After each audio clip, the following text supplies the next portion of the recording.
Hello students, welcome to our channel Brainiacs. और आज हम नेशनल इनकम के न्यूमेरिकल्स का पहला मेथड पढ़ेंगे और वो है इनकम मेथड। चलिए शुरू करते हैं।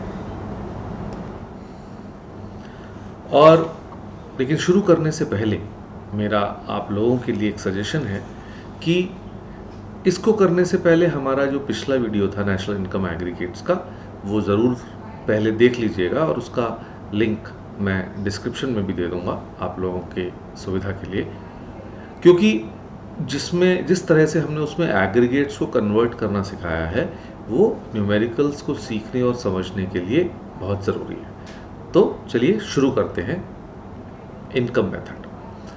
अब आपने लास्ट ईयर जब माइक्रो इकोनॉमिक्स पढ़ रहे थे तो आपने पढ़ा होगा कि प्रोडक्शन के अंदर हमारे जो अलग अलग फैक्टर्स ऑफ प्रोडक्शन होते हैं, यानी लैंड, लेबर, कैपिटल, एंटरप्राइज, तो जो भी इनकम जनरेट होती है इकोनॉमी में वो इन्हीं फैक्टर्स ऑफ प्रोडक्शन के पेमेंट्स के लिए। इसीलिए हम ये कहते हैं कि इनकम मेथड जो है it calculates national income based on the incomes generated by factors of production. और जो हमारी फैक्टर पेमेंट्स होती हैं, जैसे हम कहते हैं भाई लेबर के लिए हम कंपनसेशन ऑफ एम्प्लॉयज़ कहते हैं, लैंड के लिए रेंट एंड रॉयल्टी कहते हैं, कैपिटल के लिए इंटरेस्ट कहते हैं, तो उन सारी पेमेंट्स को जब हम सम कर लेते हैं तो हमें नेशनल इनकम मिल जाती है। और इसीलिए हम इनकम मेथड को डिस्ट्रीब्यूटिव शेयर मेथड भी कहते हैं। डिस्ट्रीब्यूटिव शेयर मेथड क्यों?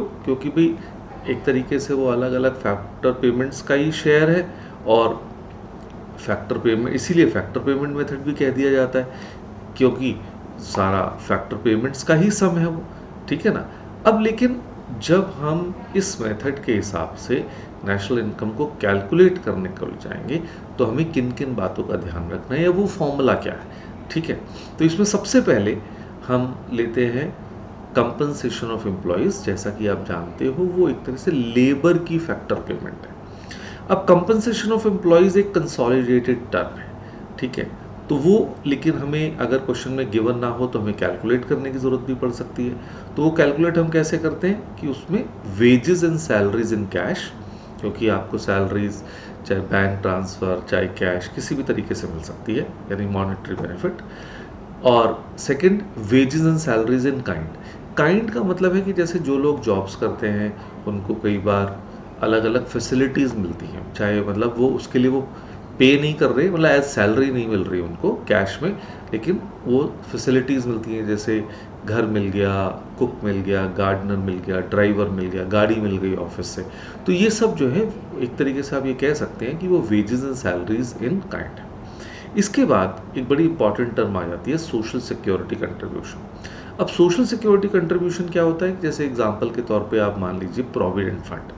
अब इसमें जो कंट्रीब्यूशन है वो एम्प्लॉयर्स और एम्प्लॉयज़ दोनों का होता है, लेकिन एक बात ध्यान रखिएगा कि जो एम्प्लॉयज़ का कंट्रीब्यूशन है वो उनकी वेजेस एंड सैलरीज में ही कटता है। तो अगर वो उसमें से ही डिडक्ट होता है तो इसका मतलब that is already a part of wages and salaries, तो हम उसको अलग से नहीं लेते। कि यानी कि आप एक एग्जांपल ले लेते हैं कि हमने कहा जी आपकी सैलरी लेट्स से 10,000 है और उसमें 10% कंट्रीब्यूशन एम्प्लॉय का है और 10% जो है वो एम्प्लॉयर का है। तो इसका मतलब क्या हुआ कि 10,000 का 10% 1,000, तो जो इन हैंड सैलरी होगी एम्प्लॉय की वो उसको 9,000 मिलेगी, क्योंकि उसका सोशल सिक्योरिटी कंट्रीब्यूशन उसमें से डिडक्ट हो गया, और एम्प्लॉयर अपनी तरफ से 1,000 रुपीज़ प्रोविडेंट फंड के अंदर कंट्रीब्यूट करेगा। तो इसका मतलब क्या हुआ कि जो कंपनसेशन ऑफ एम्प्लॉयज़ है उसमें हम केवल एम्प्लॉयर का कंट्रीब्यूशन लेंगे, और जो एम्प्लॉय का कंट्रीब्यूशन है it is already a part of wages and salaries. अब जो एग्जामिनर है आपको क्वेश्चन के दौरान कंफ्यूज करने की कोशिश कर सकता है, ये दोनों देखिए, तो आपको ये पता होना चाहिए कि फिर हम एम्प्लॉयज़ वाले को इग्नोर कर देंगे, राइट। अब अगले कंपोनेंट के ऊपर आते हैं, वो हो गया रेंट एंड रॉयल्टी। तो रेंट एंड रॉयल्टी किसकी फैक्टर पेमेंट है? लैंड की। फिर हम आ गए इंटरेस्ट जो कि कैपिटल की है, फिर हम आ गए प्रॉफिट पे। अब प्रॉफिट जो है वो भी हम ये कह सकते हैं कि एक तरीके से इसमें कंसोलिडेटेड होता है, क्योंकि प्रॉफिट के जो हम बाइफर्केशन करते हैं वो कैसे करते हैं, डिविडेंड और कॉर्पोरेट टैक्स और फिर हम अनडिस्ट्रीब्यूटेड प्रॉफिट या फिर रिटेन्ड अर्निंग्स कह सकते हैं।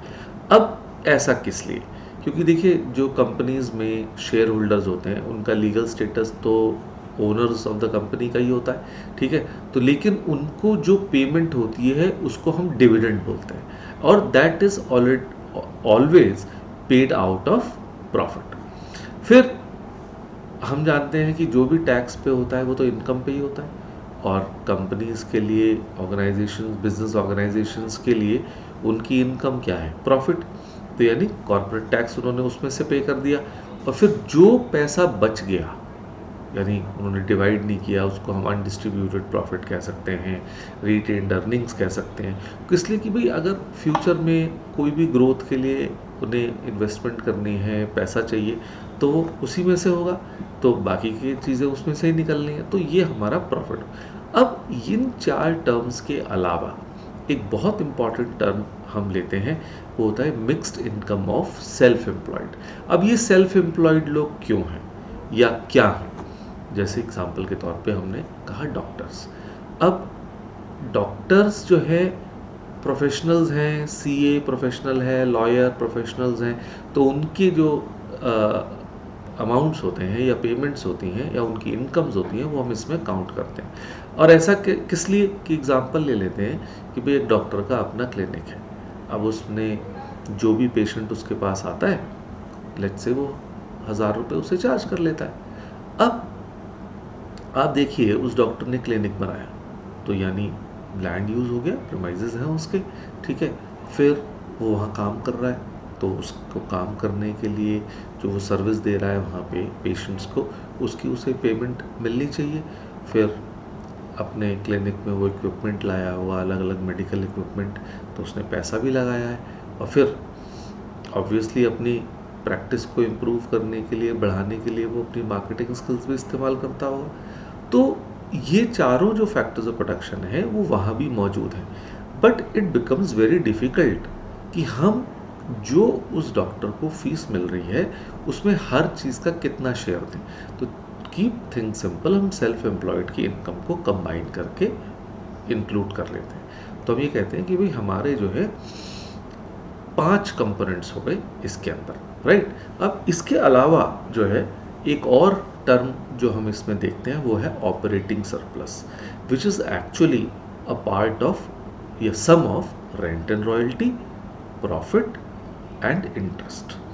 तो अब देखो 5 कंपोनेंट्स में से 3 तो ऑपरेटिंग सरप्लस नहीं ले ली, तो यानी अब अगर हमें कैलकुलेट करनी है इनकम मेथड के हिसाब से, तो हम क्या करेंगे, compensation of employees, operating surplus and mixed income of self employed, ये 3 हेड्स बन रहे हैं। लेकिन अब यहाँ पे एक बात बहुत ध्यान रखने की है कि हमने शुरुआत जो की थी तो हमने कहा था कि हम मेथड कर रहे हैं calculation of national income, but by default जो इनकम मेथड हमें कैलकुलेट करके देता है, यानी कि जो हम ये 5 कंपोनेंट्स हमने लिए, इनको जब हम ऐड करते हैं तो हमको नेशनल इनकम नहीं, हमको डोमेस्टिक इनकम मिलती है, और डोमेस्टिक इनकम को हम NDPAT-FC भी कह सकते हैं। तो अगर ये डोमेस्टिक इनकम है, ठीक है, तो नेशनल इनकम क्या हो, तो बात फिर वही है कि वो एक अलग एग्रीगेट है जिसको हम NNPAT-FC कहते हैं, ठीक है। तो हमें फिर NDPAT-FC को NNPAT-FC बनाना आना चाहिए। तो जैसा कि मैंने आज की वीडियो शुरू करने से पहले ही बताया था कि एक एग्रीगेट को दूसरे एग्रीगेट में अगर आपको चेंज करना सीखना है तो फिर आप हमारा इससे पिछले वाला मेथड देखिए। अब यहाँ पे हमने कह दिया कि भाई 2 तरीके से हैं कि भाई compensation of employees plus operating surplus plus mixed income of self employed, या फिर अगर ऑपरेटिंग सरप्लस नहीं दिया हुआ तो रेंट एंड रॉयल्टी, प्रॉफिट्स और इंटरेस्ट अलग अलग दिए हुए हैं, तो आप उनको 5 को एक साथ ऐड कर दीजिए। तो ये एक तरीके से हमारा फॉर्मूला बन जाता है डोमेस्टिक इनकम कैलकुलेट करने का। अब इसको हम प्रैक्टिकली करके देख लेते हैं, ठीक है ना। तो हम पहला एग्जाम्पल जो है ले लेते हैं इसके अंदर। अब ये देखिए जो ये क्वेश्चन है ये हमें क्या कैलकुलेट करने को कह रहा है, एनडीपी एट एमपी, जबकि हमने अभी पढ़ा कि इनकम मेथड कैलकुलेट क्या करता है, डोमेस्टिक इनकम यानी एनडीपी एट एफसी। अब मैं ये चाहूँगा कि आप इन क्वेश्चंस को कैसे अटेम्प्ट करना है इस बात पे गौर करिए, क्योंकि जो तरीका मैं आपको अब बताने जा रहा हूँ तो उससे चीज़ें आपके लिए बहुत आसान हो जाएंगी। अब आपको ये नहीं देखना कि जैसे इस क्वेश्चन को अगर आप देखें तो इसमें 10 पॉइंट्स दिए हुए हैं, ठीक है ना, एक तरह से 10 ट्रांजैक्शंस कह लीजिए। अब हमने इनकम मेथड में तो मैंने आपको 5 ही बताई थी, तो सीधी सी बात है कि भाई इसमें ज़्यादा है तो कुछ चीज़ों को आपको इग्नोर करना पड़ेगा। तो बजाय इसमें ये ढूंढने के कि कौन कौन सी आइटम हमें इग्नोर करनी है, आपके लिए एडवाइजेबल है आप ये ध्यान रखिए कि आपको इनकम मेथड में कौन कौन सी चाहिए। जैसे कि एग्जाम्पल के तौर पे हम शुरू करके देखते हैं कि मैंने पहला पॉइंट आपको कहा था कंपनसेशन ऑफ एम्प्लॉयज़। तो आप इस में देखिए क्या कंपनसेशन ऑफ एम्प्लॉयज़ गिवन है, तो देखा नहीं कंपनसेशन ऑफ एम्प्लॉयज़ गिवन नहीं है, लेकिन वेजेस एंड सैलरीज गिवन है। तो अब wages and salaries in cash और इन काइंड, उसको हमने डिफरेंशिएट किया हुआ था, लेकिन यहाँ पे नहीं है, तो इसका मतलब ये कंबाइंड है। अब दूसरी आइटम फिर और कौन सी बच गई, सोशल सिक्योरिटी कंट्रीब्यूशन। लेकिन as I have told you, you have to only include social security contribution of the employers. तो इसमें देखते हैं क्या वो गिवन है, तो नहीं वो गिवन नहीं है, लेकिन एम्प्लॉयज का गिवन है। तो एम्प्लॉयज का तो it is already a part of wages and salaries, तो फिर आप उसको इग्नोर कर दीजिए। और फिर इसके अगर एम्प्लॉयर्स वाला गिवन नहीं है तो उसको जीरो अज्यूम करेंगे कि भाई जो चीज़ है नहीं तो लेट्स लीव इट। तो यानी पहला जो हमारा कंपनसेशन ऑफ एम्प्लॉयज का जो पॉइंट है वो हमारी वेजेस एंड सैलरी से कंप्लीट हो गया। अब रेंट एंड रॉयल्टी क्वेश्चन में डायरेक्ट गिवन है आपको interest received by house holds, तो इसलिए ठीक है वो इंटरेस्ट है हमारा, हमने वो ले लिया। प्रॉफिट्स भी यहाँ पे गिवन है। अब आप देखिए गौर से कि इसमें डिविडेंड भी गिवन है, लेकिन हमने उसकी परवाह नहीं की क्योंकि हमें तो प्रॉफिट चाहिए था, और प्रॉफिट कंप्लीटली यहाँ पे गिवन है। अब क्या रह गया, mixed income of self employed, तो क्या वो गिवन है, हाँ वो भी गिवन है। तो अगर अब हमें जो 5 पॉइंट चाहिए थे वो इसके अंदर हमें मिल गए। इन 5 पॉइंट्स को हम सम कर देंगे तो हमें मिल जाएगा एनडीपी एट एफसी, जिसका अमाउंट है 15,500। अब एनडीपी एट एफसी से हमें एनडीपी एट एमपी बनाना पड़ेगा, यानी कि फैक्टर कॉस्ट को मार्केट प्राइस में कन्वर्ट करना पड़ेगा। यानी एक एग्रीगेट हो गया एनडीपी एफसी, दूसरा एग्रीगेट हो गया एनडीपी एट एमपी, और जिसके अलग अलग, क्योंकि वैसे तो बहुत सारे एग्रीगेट्स होते हैं और उसके लिए हम पहले ही एक वीडियो बना चुके हैं। तो खैर यहाँ पे हमें कैसे करना है कि हमें फैक्टर कॉस्ट को मार्केट प्राइस में कन्वर्ट करना है, और उसको करने के लिए हमें नेट इनडायरेक्ट टैक्सेस को ऐड करना पड़ेगा। तो क्या हमें नेट इनडायरेक्ट टैक्स गिवन है, हाँ वो भी गिवन है, तो हमने वो ऐड कर दिया और हमें मिल गया एनडीपी एट एमपी, और जिसका अमाउंट आ गया 16,350। तो था ना आसान तरीका। तो अब आप देखो हमने जो एक्स्ट्रा गिवन है क्वेश्चन के अंदर उनको पूरी तरह से इग्नोर कर दिया। तो हमें ये कॉन्फिडेंस होना चाहिए कि भाई हम जो मेथड लगा रहे हैं हमें फॉर्मूला अच्छे से मालूम है, और जो जो चीज़ें हमें चाहिए हमने वो उसमें से पिक कर ली। तो बाकी चीज़ देखने की ज़रूरत नहीं है, उससे आपकी स्पीड भी बढ़ेगी और क्वेश्चन भी सही होगा। अब फिर भी एक और क्वेश्चन करके देख लेते हैं, just to make things more familiar to you, to make you more comfortable. अब इसमें देखते हैं कि हमें क्या निकालना है। इसमें तो नेशनल इनकम ही दे दिया, यानी कि एनएनपी एट एफसी। अब लेकिन हम वापस अपने उसी सिस्टम से चलेंगे कि सबसे पहले कंपनसेशन ऑफ एम्प्लॉयज़, और इस क्वेश्चन में तो दिया भी हुआ था कंपनसेशन ऑफ एम्प्लॉयज़, तो हमें बाकी के जो उसके सब पॉइंट्स थे उनको देखने की या ढूंढने की ज़रूरत ही नहीं है। अब हम रेंट एंड रॉयल्टी देख लेते हैं। अब रेंट एंड रॉयल्टी यहाँ पे गिवन नहीं है, लेकिन हमें ऑपरेटिंग सरप्लस दिख गया इसमें, और ऑपरेटिंग सरप्लस मैंने अभी आपको क्या बताया था कि it is a sum of rent and royalty, interest and profit. तो यानी कि ये तो 3 चीज़ों का हो ही गया सब। तो अब तो हमारे पास एक ही चीज़ बच गई, mixed income of self employed, वो भी गिवन है यहाँ पे। तो हमें NDPAT-FC मिल गया एज 34,400। अब लेकिन यहाँ पे तो नहीं रुक सकते हम, क्योंकि ये तो डोमेस्टिक इनकम आया और हमें कैलकुलेट करना था नेशनल इनकम, राइट।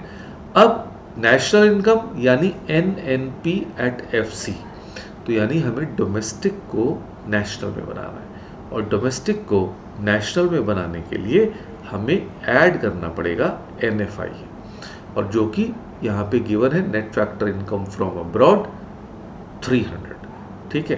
तो बस इसको आप ऐड कर दीजिए, आपको मिल जाएगा 34,700। था ना कितना सिंपल। और ये बात इसलिए भी ज़रूरी है कि आपको एग्जाम में ऐसे क्वेश्चन भी आएंगे जिसमें आपको सेम क्वेश्चन में दो मेथड से आंसर निकालना पड़ेगा।